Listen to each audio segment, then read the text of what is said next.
Hello everyone, আমার নতুন আরেকটা মিনি ব্লগে তোমাদের সবাইকে স্বাগত।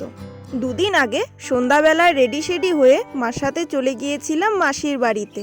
আর ওইখানে পৌঁছে দেখি মাসি বাড়িতে ছিল না, মাসি ছিল ওদের ফার্ম হাউসে। ফার্ম হাউস বলতে ওদের বাড়ি থেকে কিছুটা দূরে ওদের জমিতেই দুটো ঘর করা আছে।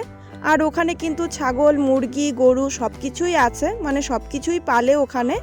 আর ওখানে কিন্তু দাদা নয়তো মেশো রাত্রেবেলায় থাকে। এই জায়গাটার ভিডিও কিন্তু আগেও আমি তোমাদের সাথে শেয়ার করেছিলাম। তারপর ওখানে কিছুক্ষণ থেকে আমরা তিনজনে মিলে চলে আসি মাসির বাড়িতে। মেনলি যে কাজের জন্য মাসির বাড়িতে যাওয়া, চলো এখন সেটা তোমাদের সাথে শেয়ার করি। মাসির ছোট ছেলের, মানে আমার ছোট দাদার মেয়ে হয়েছে। আর উনাদেরকে দেখতেই গিয়েছিলাম সেই দিন। উনাদের কেন বলছি, আরে বাবা, আমার দাদার দুইজন যমজ পড়ি এসছে। কি পিচ্ছি না দেখতে দুইজনকেই। আর এইখানে দেখো, যে নার্সিংহোমে ওদের ডেলিভারি হয়েছে, ওই নার্সিংহোমের তরফ থেকে ওদের দুজনকে কি সুন্দর দুটো গিফট হ্যাম্পার দিয়েছে। আসলে ওই নার্সিংহোমে নাকি শুধু মেয়ে হলেই গিফট হ্যাম্পার দেয়, ছেলে হলে দেয় না, অনলি ফর গার্লস।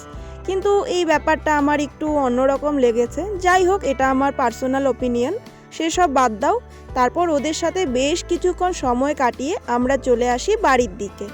আর অর্ধেক রাস্তায় এসে দেখি রেলগেট পড়েছিল, তো এখানে কিছুক্ষণ দাঁড়িয়েছিলাম, দেন ট্রেন গেল, তারপর আসলাম বাড়িতে। তো আজকের এই ভিডিওটা তোমাদের কেমন লেগেছে অবশ্যই জানিও। দেখা হচ্ছে নতুন কোনো ভিডিওতে।